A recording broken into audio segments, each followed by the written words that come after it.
Tadinya pembahasan di malam hari ini dari takmir meminta pembahasan seputar rumah tangga, tapi yang datang bapak-bapak jadinya, mamanya nggak ada pula, jadi kita robah temanya.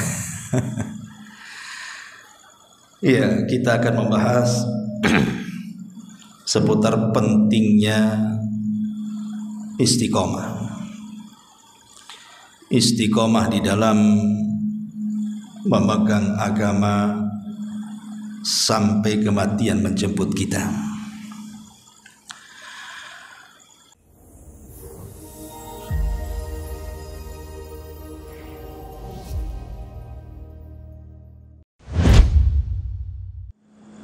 Wa ala alihi wa sahbihi wa mawalah wa la hawla wa la quwata illa billahi wa ba'du. Alhamdulillah, segala puja dan puji hanya milik Allah subhanahu wa ta'ala. Salawat dan juga salam kita hadiahkan kepada Rasul kita Nabi besar Muhammad sallallahu alaihi wa ala alihi wasallam. Ma'asyiral muslimin yang dimuliakan Allah subhanahu wa ta'ala, alhamdulillah di malam hari ini walaupun cuaca dingin di luar, tapi tidak mematahkan semangat kita untuk bertalabul ilmi. Tadinya pembahasan di malam hari ini dari takmir meminta pembahasan seputar rumah tangga, tapi yang datang bapak-bapak jadinya, mamanya nggak ada pula, jadi kita robah temanya.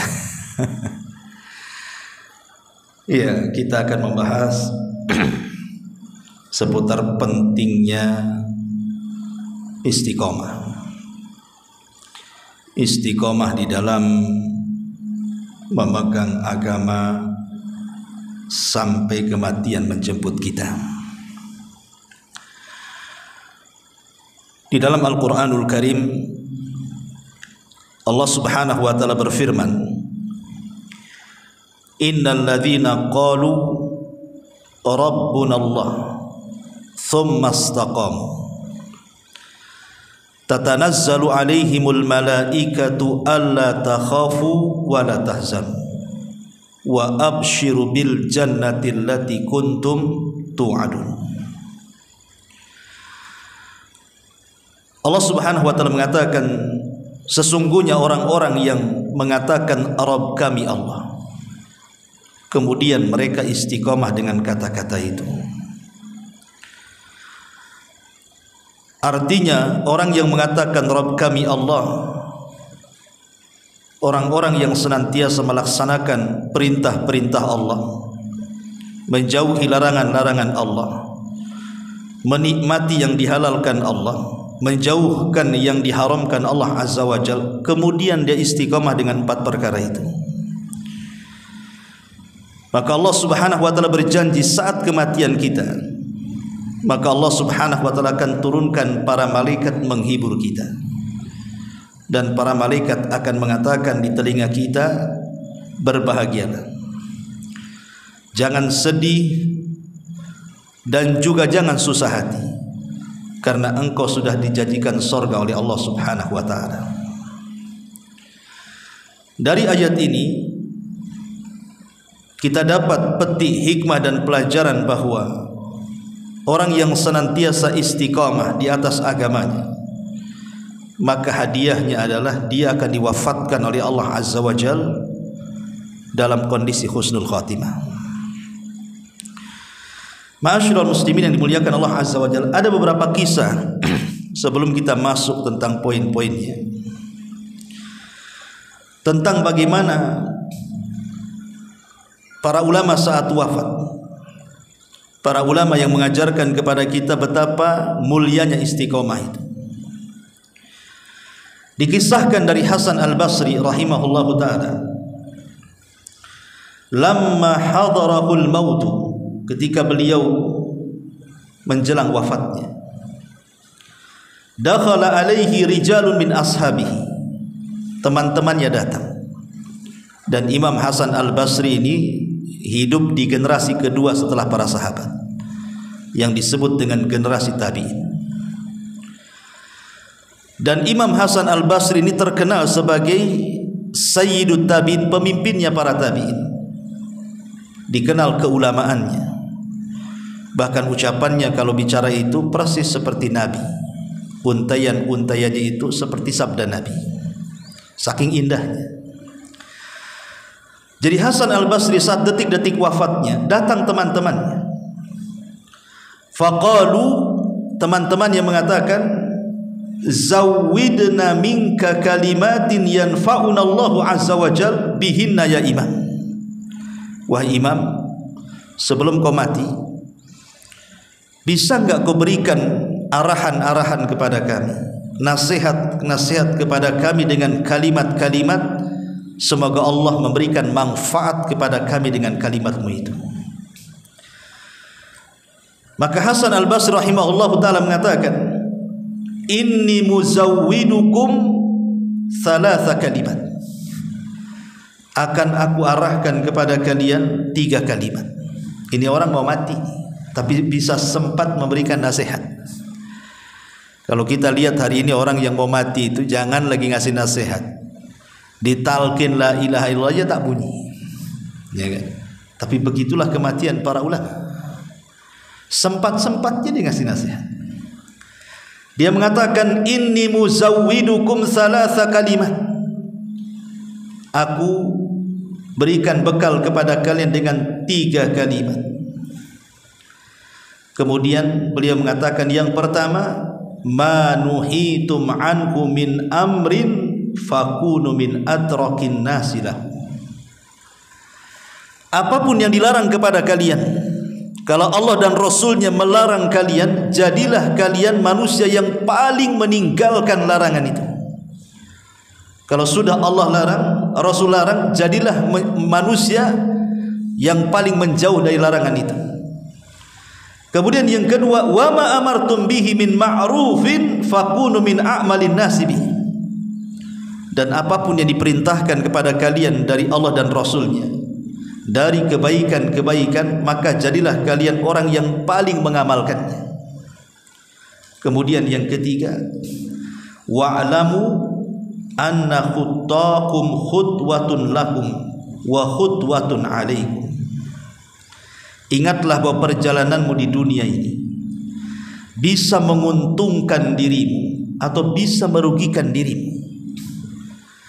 Fangduru aina taghduna wa aina taruhun. Maka perhatikan dalam hidupmu kemana engkau pergi dan kemana engkau kembali. Artinya yang terakhir ini seolah-olah Al-Imam mengatakan, Hasan Al-Basri rahimahullahu ta'ala, ketika kita ini keluar rumah, entah mengarah kemana saja, perhatikan arah itu. Apakah ada pahala di situ ataukah ada dosa di situ? Maka carilah yang banyak pahalanya, tinggalkan yang banyak dosanya. Kemudian setelah dia menasihati 3 kalimat ini, wa kana yugma alaihi thumma yafiqu wa yaqulu sabran wa ihtisaban wa tasliman li amrillahi hatta qubid. Ketika selesai dia menasihati itu, tiba-tiba dia pingsan. Setelah pingsan dia sadar. Ketika sadar itulah dia mengatakan, ya Allah, semoga engkau berikan aku kesabaran, semoga engkau berikan pahala yang banyak kepadaku, dan semoga Allah berikan kepadaku kemudahan untuk berserah diri akan perintah Allah subhanahu wa ta'ala. Setelah dia bicara seperti itu, dia pun meninggal dunia. Lihat, begitulah bagaimana para ulama ketika meninggal dunia. Dikisahkan dari ulama yang lain. Thabit Al-Bunani rahimahullahu ta'ala yang wafat tahun 127 Hijriah. Qala ibnuhu Muhammad, berkata putranya Thabit Al-Bunani ini namanya Muhammad, Zahabtu ulakkinu abi. Kata anaknya Muhammad ini, aku menemui ayahku. Dan Thabit Al-Bunani seorang ulama besar di zaman itu. Jadi kata Muhammad anaknya ini, aku pergi menuju ayahku yang sedang sakaratul maut itu, dan aku berusaha untuk mentalkinkan dengan kalimat la ilaha illallah. Dia mengatakan, ya abati qul la ilaha illallah, wahai ayahku, katakan tidak ada sembahan yang berhak disembah kecuali Allah. Tapi apa kata Thabit al-Bunani? Dia mengatakan, ya bunai khalli anni fa inni fi wirdis sabi' ka'annahu yaqra'u wa nafsuhu takhruj. Dia mengatakan, ya bunayya, wahai anakku, tidak perlu kau talkinkan aku, katanya, karena sesungguhnya aku sedang membaca wiridku sendiri. Aku sedang membaca wirid, aku sedang membaca Al-Quran, aku sedang berzikir. Sambil dia bicara, tiba-tiba kemudian dia meninggal dunia. Jadi lihat bagaimana para ulama ketika diingatkan dia ingat. Tapi kita lihat kematian di tengah-tengah kita lah orang-orang yang koma, orang-orang yang sedang sakaratul maut. Kadang-kadang orang yang mengaji banyak di situ pun kadang-kadang tidak tahu. Ditalkinkan pun tidak bergerak lisannya. Ini menunjukkan apa? Para ulama memberikan petunjuk kepada kita, beginilah orang-orang yang husnul khatimah. Kemudian juga dikisahkan oleh Abu Bakar Ibn Ayyas, seorang ulama juga yang meninggal pada tahun 193 Hijriah. Lamma hadarat Abu Bakrin al-wafat, ketika Abu Bakar Ibn Iyas ini meninggal dunia, bakat ukhtuh, saudarinya yang perempuan tiba-tiba menangis melihat saudaranya Abu Bakar Ibn Iyas, seorang alim itu yang sedang sakaratul maut. Faqala laha, tiba-tiba Abu Bakar Ibn Iyas mengatakan kepada saudaranya, ma yubkiki, kenapa engkau menangis? Kenapa engkau menangis? Ungzuri ila tilka az-zawaya, kau lihat tembok di pojok sana, katanya. Kau lihat tembok di pojok sana, kata Abu Bakar Ibn Iyas ini. Faqad khatama akhuki fiha 18,000 khatmah. Sungguh saudaramu ini, Abu Bakar Ibn Ayyas ini, sungguh saudaramu ini di pojok sana sudah menghatamkan 1018 kali hatam Al-Quran di pojok itu, katanya. Dia mengatakan seperti itu. Kemudian dia meninggal dunia. Lihat bagaimana orang dulu, mereka menghadapi kematian itu dengan tenang, kan? Karena mereka menurut kacamata kita secara zahir, amal mereka sudah cukup, kan gitu. Udah ribuan kali mereka menghatamkan Al-Quran. Pertanyaannya, berapa kali kita menghatamkan Quran? Tiba-tiba kita menghayal ingin husnul khatimah, kan gitu. Ya kalau para ulama ya wajar seperti itu. Ya. Ma'asyiral muslimin yang dimuliakan Allah Azza wa Jalla. Kemudian juga dikisahkan oleh Abu Bakar Ibn Habib yang meninggal pada tahun 530 Hijriah. Lamma uhtudira, ketika dia hampir sakaratul maut, qala lahu ashabuhu, teman-temannya datang di sekelilingnya dan mengatakan, ausina ya imam, bisa enggak kau wasiatkan aku dengan beberapa wasiat. Lihat bagaimana dulu ulama itu sangat dihormati. Mereka takut kalau seandainya mereka meninggal, karena Nabi mengatakan apa? Mautul alim musibatun la tujbar. Kematian seorang alim itu musibah yang tidak bisa digantikan. Kalau hari ini Pak Jokowi meninggal, wakilnya jadi presiden. Kalau hari ini Pak Rudi meninggal, wakilnya jadi wali kota. Kalau hari ini pengusaha meninggal, besok ada lagi yang lebih kaya. Itu dunia, bisa digantikan. Tapi seorang ulama kalau meninggal tidak ada gantinya. Itu Nabi yang ngomong, mautul alim musibatun la tujbar. Kematian orang alim itu musibah yang tidak digantikan. Imam Syafi'i meninggal, siapa penggantinya? Tidak ada. Imam Ahmad meninggal, siapa penggantinya? Tidak ada sekelas Imam Ahmad. Imam Abu Hanifah meninggal, Imam Malik meninggal, imam-imam besar lainnya meninggal. Siapa yang menggantikan? Ulama-ulama kita di negeri kita meninggal, siapa yang menggantikan? Yang menggantikannya lebih bodoh daripada ustaz-ustaznya kan sebelumnya.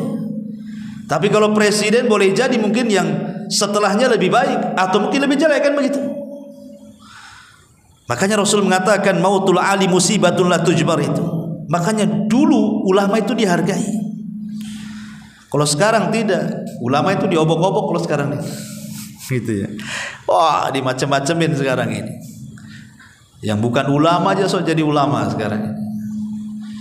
Yang ulama beneran tidak diulamakan, yang artis jadi ustadz itu pula diulamakan. Belajar di mana dia?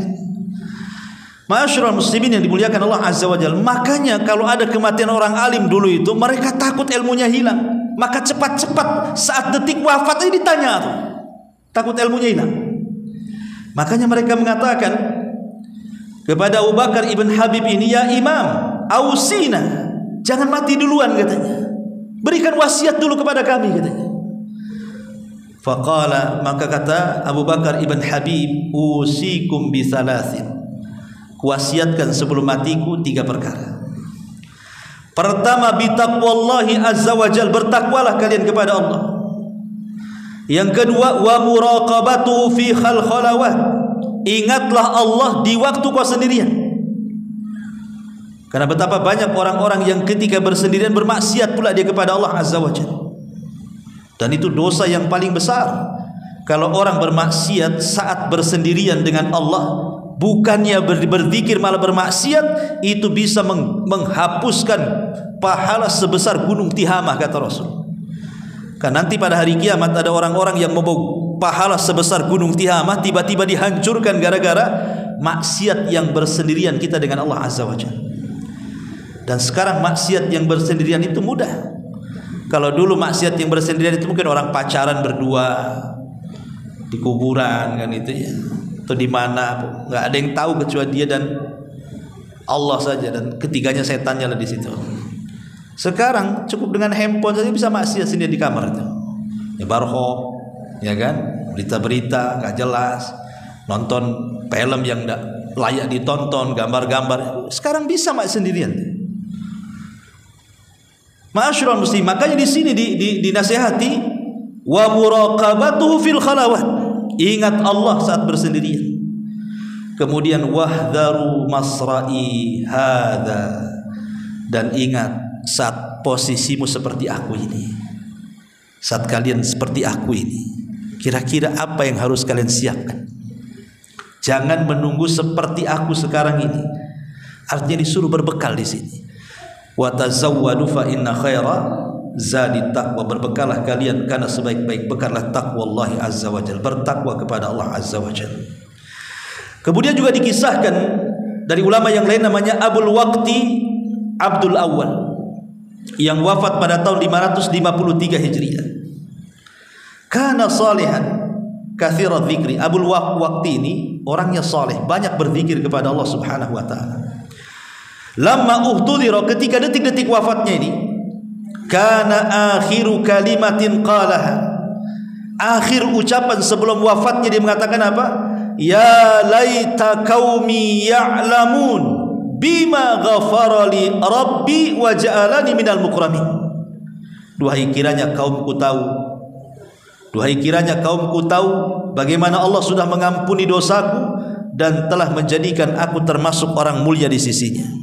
Ayat ini menceritakan tentang siapa? Habibun Najjar. Jadi kalau ibu bapak baca surah Yasin, dalam surah Yasin itu ada kisah tentang Habibun Najjar. Jadi di zaman dulu, di zaman Bani Israel, ada satu perkampungan diutus oleh Allah Subhanahu wa taala 2 nabi, tapi satu kampung tak mau beriman juga, padahal 2 nabi diutus kepada kampung itu. Kemudian Allah mengatakan apa? Kami tambah 3, fa'ajazna bisalis, katanya. Kami tambah 3 lagi. Bayangkan, sudah 2 masih kurang juga, nggak ada yang beriman, ditambah lagi sama Allah 3 nabi sekaligus satu desa. Tapi hidayah itu milik Allah. 3 nabi sekaligus diutus loh, nggak ada yang beriman. Dekilnya Bani Israel Yahudi itu. Akhirnya kemudian mereka justru malah mengancam nabinya. Rupanya ada orang yang beriman tapi dari negeri yang jauh, namanya Habibun Najjar.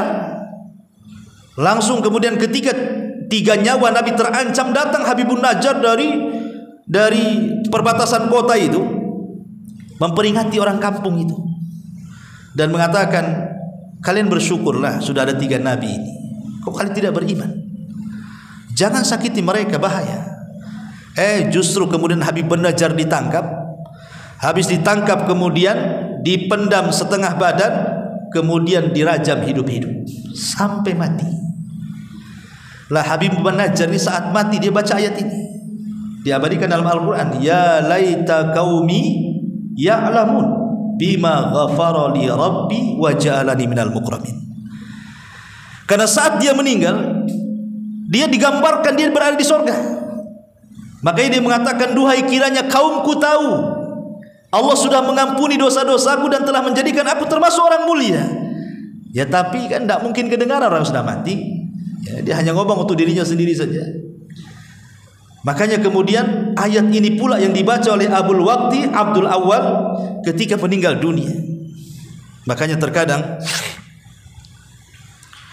tanda-tanda husnul khatimah itu diakhiri dengan baca Quran.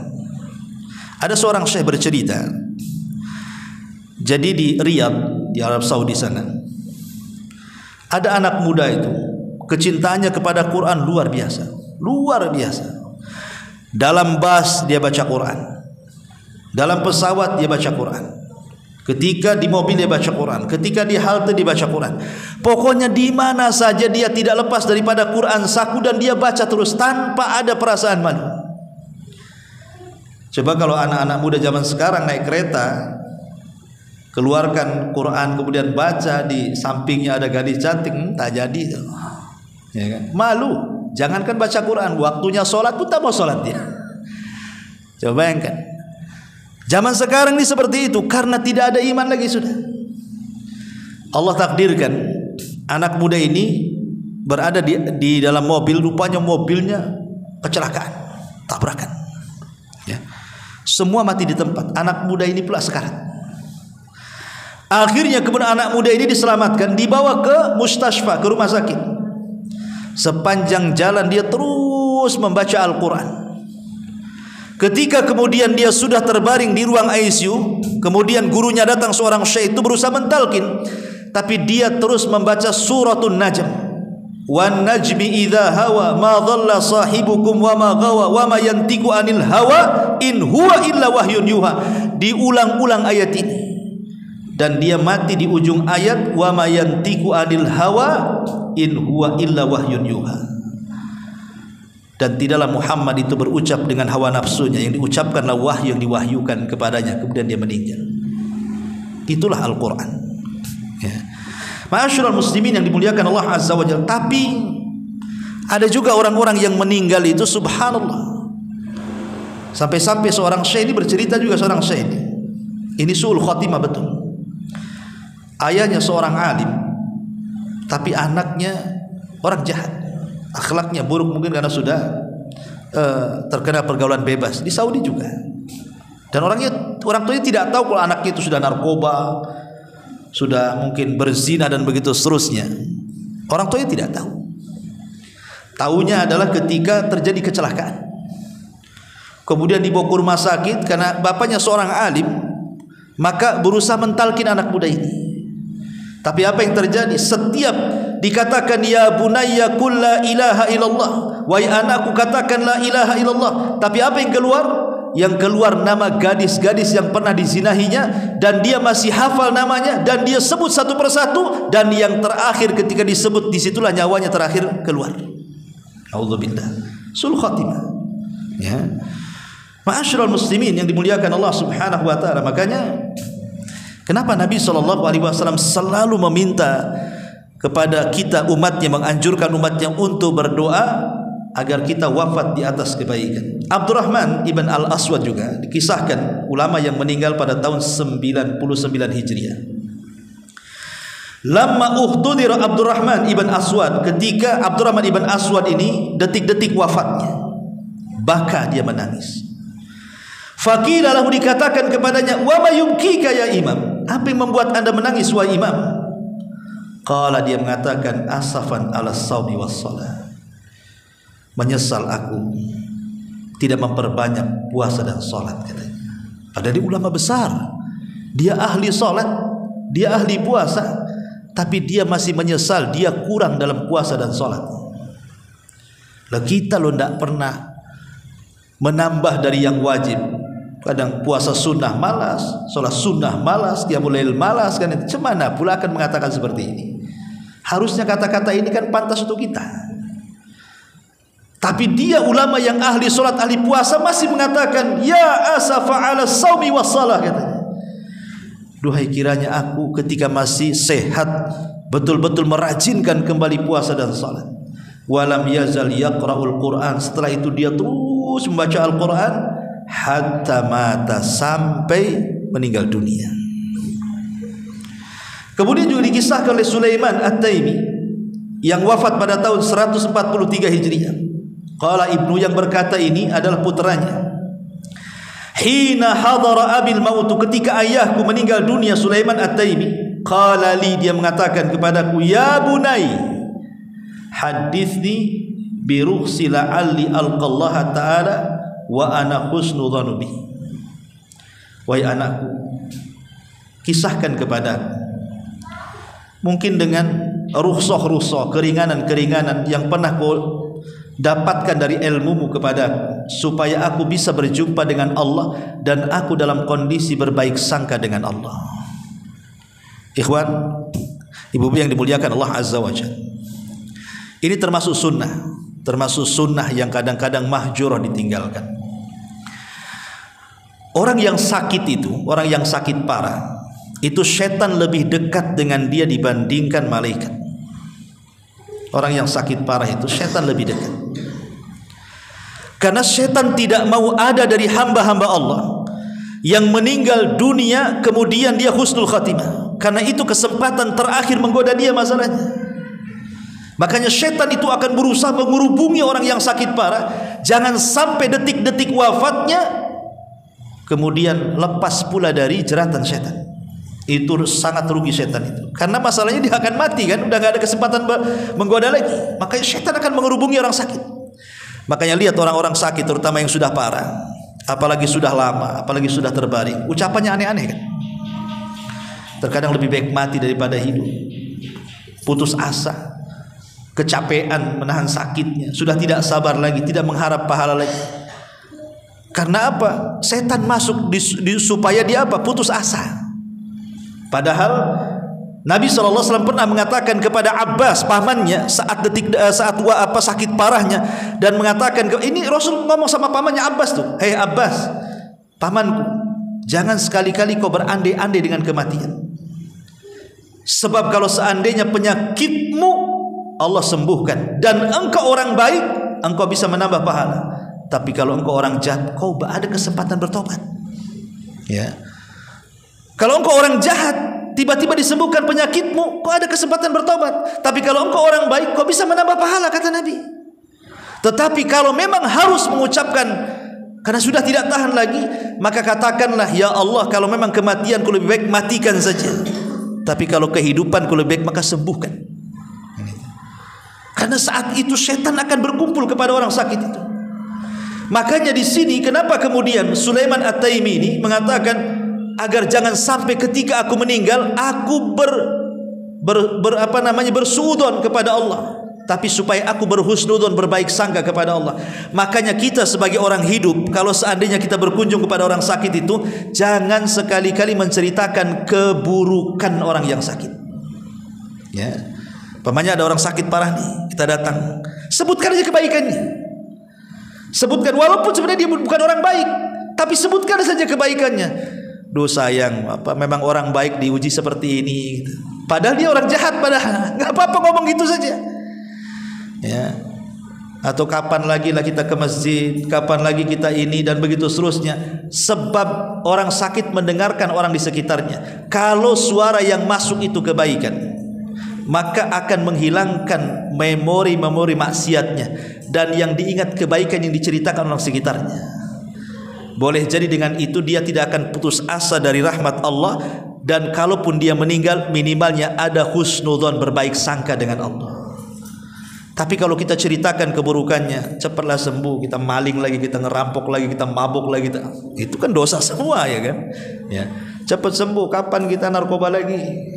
Kapan kita ke diskotik lagi? Kapan dugem lagi? Lupa ingatan pahalanya, ingat dosa, akhirnya ingat neraka. Kalau sudah ingat neraka, suudon kepada Allah. Kalau sudah suudon kepada Allah, jangan pula kemudian dia mati, itu pula dosa yang terakhir yang ia bawa menghadap Allah, suudon, berburuk sangka kepada Allah, seolah-olah dia tidak akan masuk surga, pasti neraka. Itu bahaya, ya. Jadi kalau ada orang sakit, hibur dengan kebaikan supaya harapannya lebih besar dari perasaan takutnya. Jangan diceritakan maksiat, karena itu waktu kita menceritakan kebaikan, ya. Kemudian juga dikisahkan dari Abu Hazim Salamah ibn Dinar al-A'raj yang wafat pada tahun 144 Hijriah. Dari Muhammad ibn Muttarif, dia mengatakan, dakhalna ala Abi Hazim al-A'raj, kami masuk ke rumah Abi Hazim al-A'raj lamma hadarahul maut, ketika detik-detik wafatnya. Faqulna, kami katakan, kaifa tajid, bagaimana kondisi, bagaimana keadaanmu? Qala, kata Abu Hazim, ajiduni bi khairin, alhamdulillah, aku dalam kondisi baik, rajian ilallah, aku terus mengharap pahala Allah, husna dhanbihi, berhusnudzon kepada Allah, fil mauti rahatan lil mu'minin, kematian itu adalah istirahat bagi orang-orang yang beriman. Kemudian dia membaca, wa ma indallahi khairun lil abrar, ingatlah apa yang di sisi Allah itu lebih baik bagi orang-orang yang senantiasa berbuat baik di dunia. Kemudian dia meninggal. Lihat, ma'asyiral muslimin wal muslimat rahimani wa rahimakumullah. Ini beberapa kutipan bagaimana para ulama-ulama dulu gitu ya, saat wafatnya itu rasanya indah sekali. Ada yang membaca Quran kemudian meninggal, ada yang sedang menasihati kemudian dia meninggal, ada yang sedang berzikir kemudian dia meninggal, ada yang sedang membaca la ilaha illallah kemudian dia meninggal. Macam-macam gambaran ulama-ulama dulu meninggal. Nah, sekarang kita lihat gambaran-gambaran orang yang pernah Anda lihatlah saat nazah meninggal itu. Ada enggak gambaran-gambaran seperti orang-orang seperti ini? Ataukah sebaliknya, yang Anda lihat cuma diam terus mati gitu. Ngorok mati. Gitu kan. Lah dari sini kenapa pentingnya kita ini istiqomah. Makanya saat wafatnya Nabi SAW, semua para sahabat tidak yakin bahwa Rasul meninggal.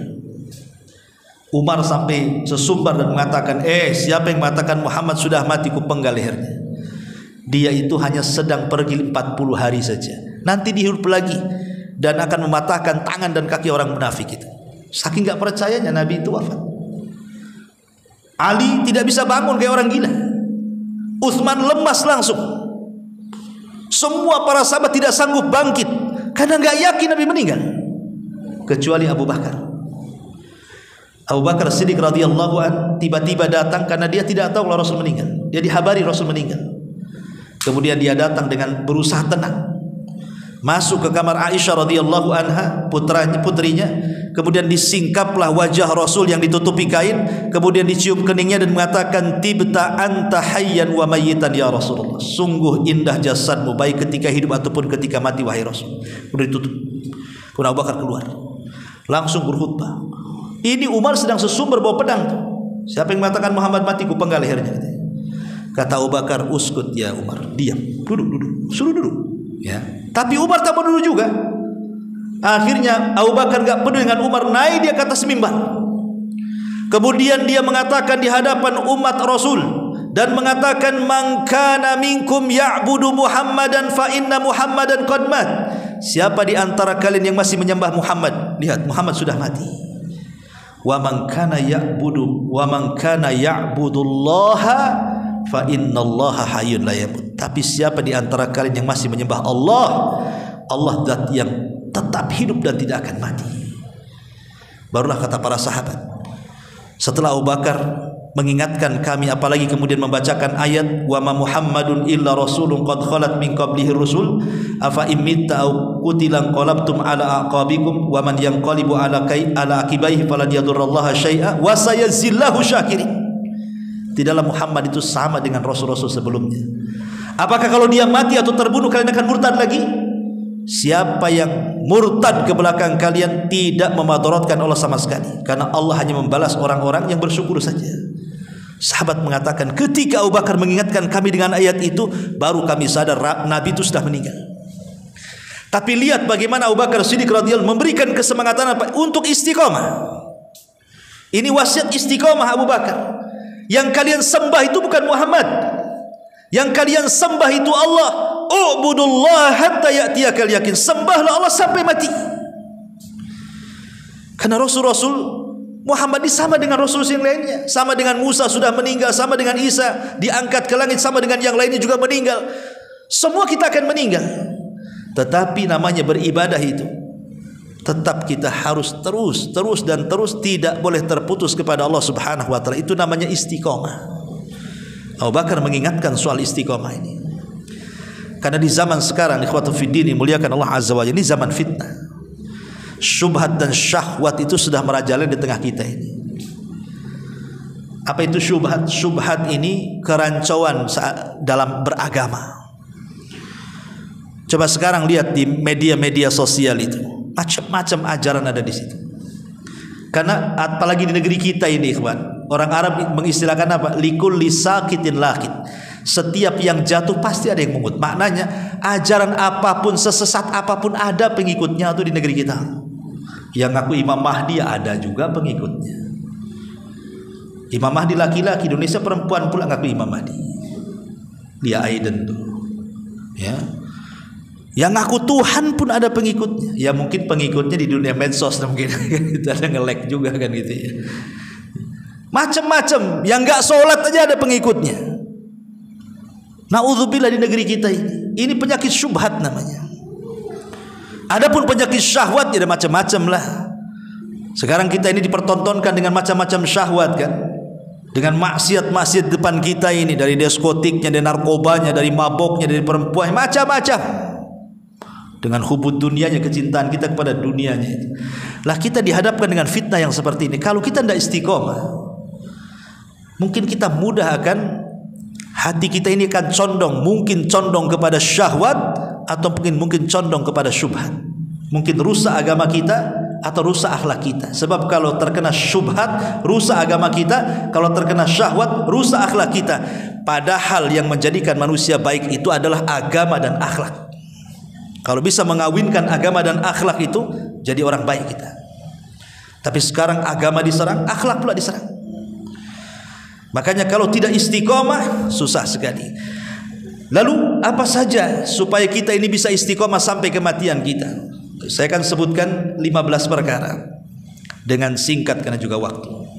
Yang pertama, supaya kita istiqomah, al-iqbal alal Quran. Jangan lepas dengan Quran. Quran itu identitas kita kaum muslimin. Jangan pernah lepas dengan Al-Quran. Baca Al-Quran, pelajari Al-Quran, renungkan Al-Quran, amalkan Al-Quran. Karena nanti Nabi SAW akan menghadap kepada Allah pada hari kiamat dan mengatakan di hadapan Allah, Inna qaumi ittakhidhu hadzal Qur'ana mahjura. Ya Rabb, maafkan saya, kaumku di akhir zaman sudah mulai mereka meninggalkan Al-Quran. Pertanyaannya, sudahkah kita membaca Al-Quran setiap hari? Pasti jawabannya tidak.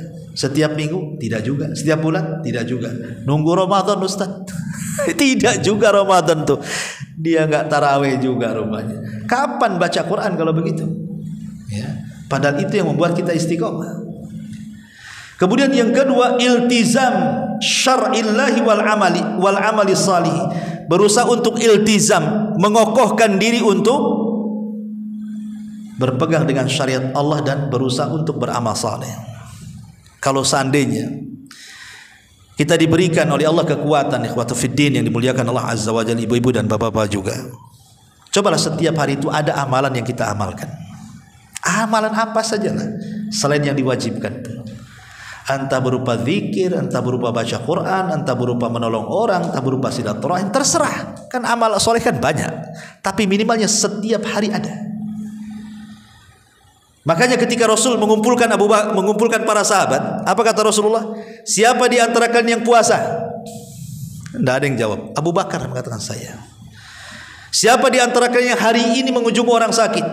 Tidak ada yang menjawab. Kata Abu Bakar saya. Siapa di antara kalian yang memberi makan fakir miskin? Tidak ada yang jawab. Kata Abu Bakar, saya. Siapa yang hari ini mengikuti jenazah? Tidak ada yang jawab. Kata Abu Bakar, saya. Bayangkan, Abu Bakar dalam satu hari puasa, mengunjungi orang sakit, mengunjungi jenazah, memberi makan orang sakit. Kata Rasul, tidaklah manusia ada 4 sifat ini pada dirinya kecuali dia masuk surga. Jadi kalau bisa setiap hari itu minimalnya ada 4 amalan lah yang kita amalkan. Kira-kira apa kan begitu? Ya. Karena semua itu akan ditanya di hadapan Allah Azza wa Jalla. Kemudian yang ketiga, tadabbur qasasil anbiya. Berusaha untuk tadabbur. Kalau kita ingin istiqamah, cobalah buka sejarah. Entah mempelajari sejarah Nabi, sejarah para sahabat, sejarah para ulama gitu. Maka kita akan semangat tuh. Kalau kita mendengar sejarah itu akan semangat. Ya, seolah-olah semua ada. Makanya kenapa kemudian di Quran itu Allah Subhanahu wa taala menceritakan para nabi kepada nabi. Kan Quran turun kepada nabi dulu kan. Jadi Allah menceritakan para nabi kepada nabi. Apa gunanya? Allah mengatakan linutsabbita bihi fuadak, supaya memantapkan hati nabi itu. Jadi kalau nabi umpamanya diuji oleh kaumnya, nabi-nabi dulu juga diuji. Kalau seandainya kemudian Rasul diuji anak-anaknya meninggal, dulu Nabi Ibrahim disuruh menyembelih Ismail lagi. Kalau Nabi SAW diuji dengan sakit, Ayub 18 tahun sakit. Kalau seandainya ada orang kemudian mencaci maki mengatakan dia gila, semua para nabi dibilang gila. Akhirnya kan tenang tuh. Karena ada pendahulunya kan. Makanya kalau seandainya nih kita dapat musibah, kemudian musibah kita digandengkan dengan musibah nabi, tenang kita. Coba, apa yang tidak ada pada nabi, apa yang tidak ada pada kita ada pada nabi. Musibah apa saja yang kita hadapi, nabi pernah mengalaminya. Kita tenang jadinya kan. Ada orang yang kemudian kena musibah anaknya meninggal, nabi anaknya meninggal juga. Kecil-kecil lagi, bayi-bayi. Ketika kita berdakwah kemudian anggaplah tadi umpamanya kan, buat masjid, wah ini pakai tenaga ini. Nabi juga sama. Ya. Tenanglah kita. Begitu kita mengikuti jalan Nabi. Oh, kita ditimpa kefakiran, Nabi penggembala kambing berbelas-belas tahun itu kan. Bukan setahun 2 tahun jadi penggembala kambing itu dengan gaji murah. Miskin juga Nabi. Apalagi coba disebutkan apa musibah yang ada pada diri kita itu Nabi punya semuanya. Nabi anak yatim bahkan dalam kandungan lagi. Setelah brojol, ASI dipindah-pindah dari Halimah Sa'diyah, dipindah lagi ke pamannya, dipindah lagi ke kakeknya. Kita mungkin tidak pernah merasakan itu. Makanya kenapa kalau kita mempelajari sirah-sirah Nabi itu, kita akan tenang. Ada contohnya rupanya ya. Kemudian juga yang keempat, ad-du'a, berdoa kepada Allah. Dan Nabi SAW yang paling banyak berdoa kepada Allah apa? Ya muqallibal qulub tsabbit qalbi ala dinik. Wahai zat yang membolak-balikan hati, tetapkan hatiku di atas agamamu. Karena Rasul pernah mengatakan nanti di akhir zaman ada orang yang mukmin di pagi hari, kafir di malam hari. Mukmin di malam hari, kafir pula di siang hari. Karena siapa yang memegang hati? Allah yang memegang hati. Dulu di zaman Nabi Musa ada orang namanya siapa? Bal'am ibn Ba'ura. Bal'am ibn Ba'ura ini ahli ibadah, ulamanya Bani Israel. Bisa kufur. Gara-gara apa? Gara-gara dunia. Ditawari jabatan, ditawari harta, kufur dia. Padahal ulama Bani Israel sampai Allah Subhanahu wa taala gambarkan kekufurannya itu, sampai Allah mengatakan fansalakha fakana minal ghawin fa'atbahu syaitan lagi katanya. Dia seperti ular yang mengganti baju. Ular kan suka ganti baju tuh kulitnya tuh. Itu insalah namanya. Artinya dia melepas baju keimanannya, berubah menjadi kekafirannya. Sesat pula dia. Harusnya dia mengikuti setan, setan ikut dia lagi. Itu Bal'am bin Ba'urah. Itu di Quran dijelaskan. Siapa lagi? Banyak. Dulu ada namanya Rajal ibn Unfuah. Rajal ibn Unfuah ini di majelis Nabi. Walaupun ada sebagian ulama mengatakan riwayatnya lemah, tapi saya kisahkan aja sebagai ibrah. Jadi Rajal ibn Unfuah ini dia membaca surah Al-Baqarah secara khatam dan tafsirnya dengan Nabi. Artinya dia orang yang cinta dengan Quran. Rajal ibn Unfuah ini. Di akhir-akhir kehidupan Nabi muncul nabi palsu namanya Musailamah al-Kadzab dari Yamamah. Maka Rasul mengirim surat lewat Rajal ibn Unfuah ini. Ya Rajal, kasihkan surat ini kepada Musailamah al-Kadzab, si nabi palsu dari Yamamah itu, supaya dia bertobat. Dibawalah surat itu. Di tengah jalan Rasul meninggal. Surat ini dibawa Rajal. Ketika sampai di kandang Musailamah Al-Kadzdzab itu, entah ngomong apa Rajal ibn Unfuah ini, empat mata dengan Musailamah, tiba-tiba dia mengatakan bahwa Musailamah Al-Kadzdzab itu benar seorang nabi gitu. Rupanya apa? Ditawari kekuasaan, ditawari harta. Padahal udah ngaji sama nabi lagi tuh, bisa murtad dia. Rajal ibn Unfuah. Na'udzubillah, apalagi kita. Makanya Umar ibn Khattab ketika memegang Taurat itu, ada satu lembaran Taurat dipegang Umar. Rasul marah dan mengatakan, amutahawwikun anta ya ibnul Khattab. Kau sudah bingung wahai Umar. Lempar tuh lembaran Taurat. Di depanmu ada Quran. Ngapain pula kau pegang-pegang Taurat? Nabi tahu hati Umar itu yang memegang Allah, bukan Umar. Bisa saja Umar tersesat. Kalau sekelas Umar aja dikhawatirkan oleh Nabi, tentu sekelas kita lebih khawatir lagi. Nabi lah kan begitu. Tiba-tiba kita tidak pernah belajar Quran, tidak belajar hadis, sok-sok beli Injil dibaca. Kenapa beli Injil? Perbandingan agama Ustaz. Perbandingan dari mana? Quran aja nggak hatam. Mau dibanding-bandingkan dengan mana? Mau sesat kamu kan begitu. Jadi makanya banyak berdoa supaya di zaman fitnah ini adalah hati kita tetapkan di atas agama Allah Azza wa Jalla. Kemudian yang nomor 6. Yang nomor 5, zikrullahi azza wa jalla. Perbanyak zikir, karena zikir yang bisa menenangkan hati. Kemudian yang nomor 6, al-hirsu ala an yaslukal muslim tariqan sahihan. Berusaha untuk mencari yang jalan yang benar, talabul ilmi. Kalau kita ingin istiqomah, rajin-rajin hadir di majelis taklim. Orang yang jarang hadir di majelis taklim itu mudah futur orang itu. Siapa yang akan memberi nasihat kepada orang kalau tidak hadir di majelis taklim? Karena ilmu itu hanya akan dapat di majelis taklim. Anda bisa mungkin belajar lewat YouTube, lewat televisi, tapi Anda tidak beradab di situ. Kadang-kadang sambil tidur tengok YouTube, sambil makan tengok YouTube, kadang-kadang nggak pakai baju lagi. Nah, coba kalau antum hadir di majelis taklim, ada yang berani pegang bawa makan, buka baju, tidur. Mungkin ustadznya yang pulang, ngapain lah ngajari orang kayak gini. Ya. Karena kalau sudah di majelis taklim pasti ada adabnya, ada malu sedikit lagi gitu. Karena ada malaikat di situ, makanya pasti dapat ilmu. Walaupun seandainya ilmu itu diulang-ulang, minimalnya pulang sudah tak ada dosa lah. Kita ini sudah banyak dosa, susah pula hadir di majelis taklim, istighfar pun tidak. Minimalnya kalau sudah susah istighfar, hadir aja di majelis taklim, pulang itu dosanya sudah hilang. Kata Nabi, qumu maghfuran lakum. Pergi kalian, dosa-dosa kan sudah diampuni. Ya. Walaupun yang ngantuk Ustaz. Ya, walaupun yang ngantuk, insyaallah. Insyaallah. Mudah-mudahan enggak ngantuk aja lah ya. Kemudian yang nomor 7, at-tarbiyah. Berusaha untuk tarbiyah. Mentarbiyah itu membiasakan, melatih diri. Jangan malas, gitu maksudnya ya. Karena perasaan malas ini, makanya Rasul berdoa. Ada satu doa menarik itu ketika Rasul, entah siapa yang melangkahkan kaki Rasul. Tahu-tahu ke masjid aja Rasul itu.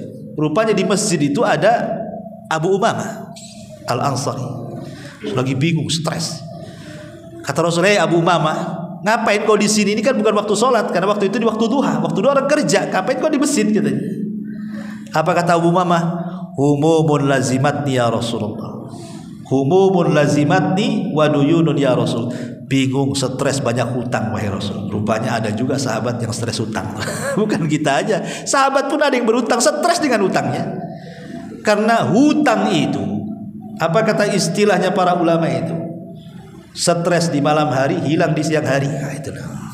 Orang yang punya hutang itu cuma 2. Kalau malamnya stres, siangnya hilang, takut ada debt collector. Hilang tak kemana. Siang datang lagi, stres lagi itu. Makanya jangan suka hutang.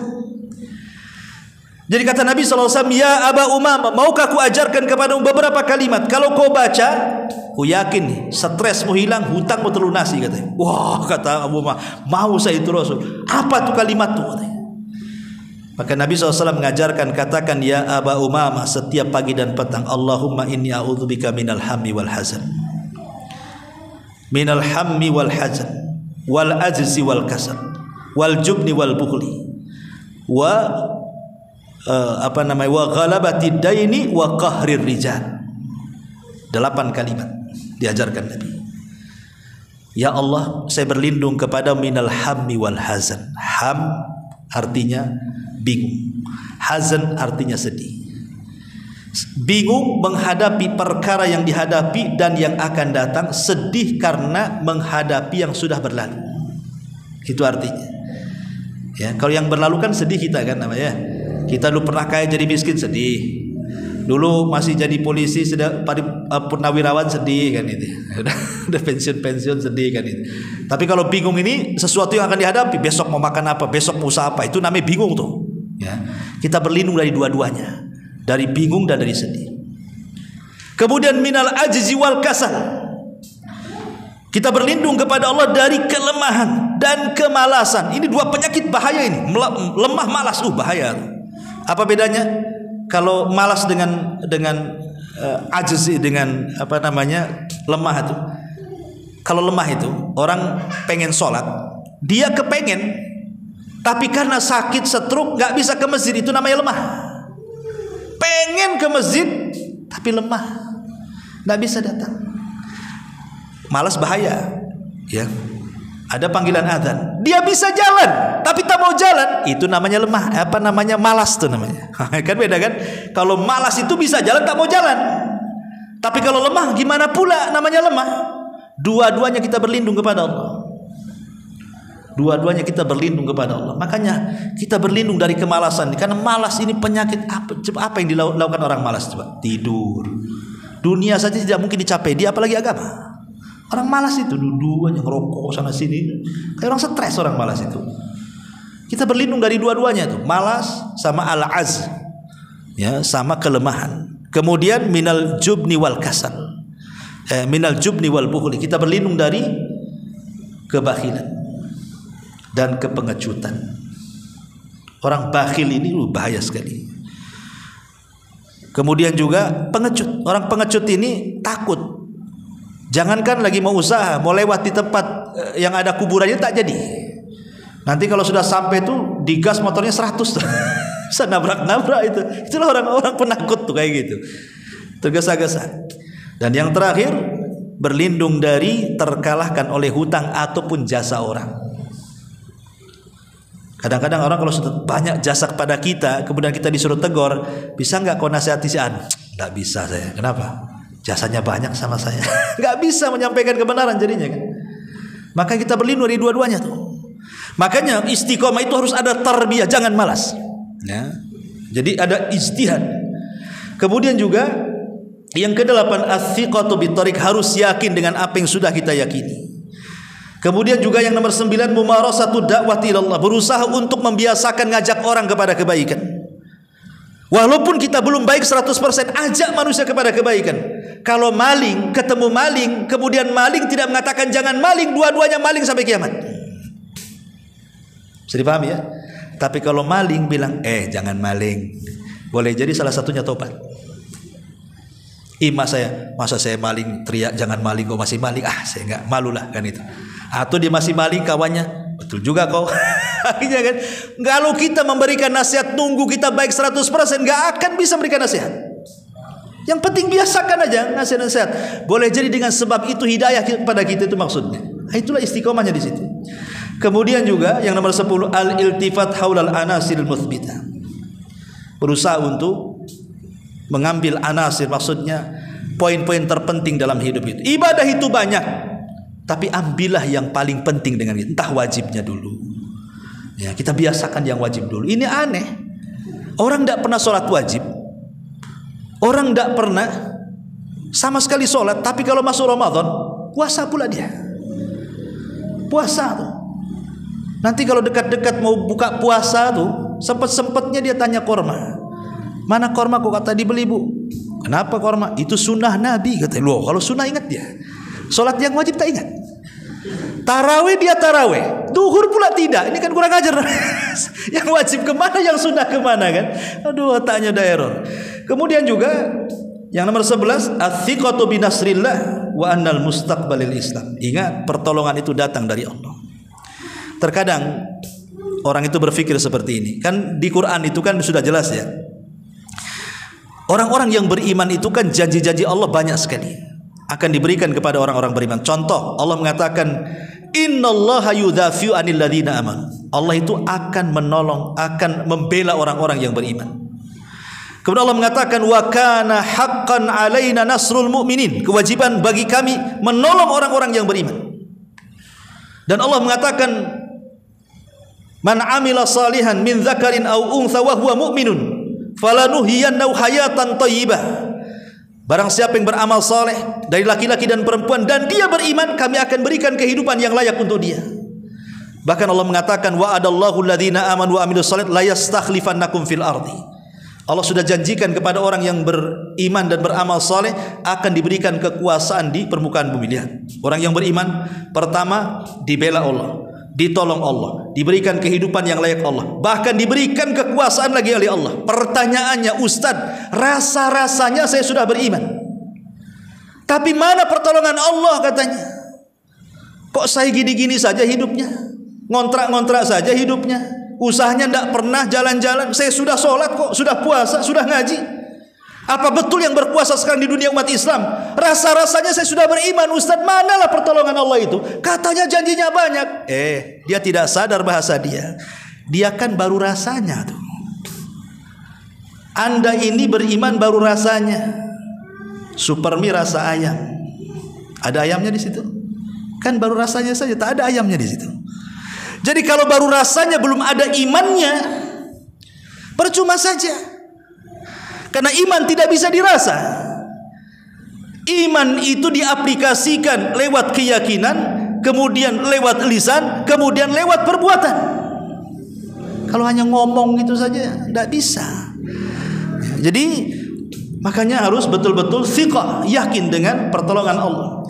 Kemudian yang nomor 12, ijtima al-akhlaq al-muayyanati ala tsabat. Berusaha untuk berakhlak, perbaiki akhlak kita, mulai tutur kata, perbuatan, baik akhlak dengan diri sendiri, akhlak dengan anak, dengan keluarga, dengan orang tua, dengan tetangga. Berusahalah dirobahkan begitu. Karena itu yang bisa mengantarkan kepada istiqomah. Termasuk juga wasiatus salihin. Datang kepada orang-orang saleh, datang kepada ustadz, kiai, ajengan, tuan guru, minta nasihat mereka. Ya, fala tuzakku anfusakum, jangan merasa bersih diri sendiri. Ya, kita ini rohani kita perlu disiram. Mungkin badan kita sudah cukup lah dengan baksonya, mie ayamnya, apa semua ya kan. Hari-hari kadang makan 4-5 kali kita. Sudah cukup badan kita tuh. Ruh kita yang belum cukup. Hadir di majelis taklim, melihat YouTube pengajian atau datang ke orang saleh dan begitu seterusnya kan. Karena itu yang bisa memantapkan sebenarnya. Kalau tidak dilakukan maka kita akan futur. Kemudian juga zikrul maut, ingat kematian. Karena kalau ingat kematian itu, itulah yang akan menghancurkan semua kenikmatan kita. Dan yang terakhir, ta'ammul fi naimil jannati wa adzabin nar. Kita senantiasa berfikir tentang indahnya sorga, kemudian juga azabnya neraka yang sudah saya jelaskan pada minggu yang lalu. Kalau kita sudah tahu nikmatnya sorga, pedihnya neraka, tentu kita tidak mau masuk neraka dan pasti kita masuk sorga. Dan jalan masuk sorga adalah dengan beriman dan beramal saleh. Sebab itulah, inilah diantara kunci-kunci supaya kita istiqomah. Istiqomah dari mulai balik sampai kita meninggal dunia. Wallahu a'lam bishawab. Ini yang bisa saya sampaikan. Tadi ibu-ibu belum datang ya, harusnya temanya keluarga. Maaf, insyaallah mungkin minggu depan saja. Subhanakallahumma bihamdika asyhadu an la ilaha illa anta astaghfiruka wa atubu ilaik. Allahu ta'ala alam. Assalamualaikum warahmatullahi wabarakatuh.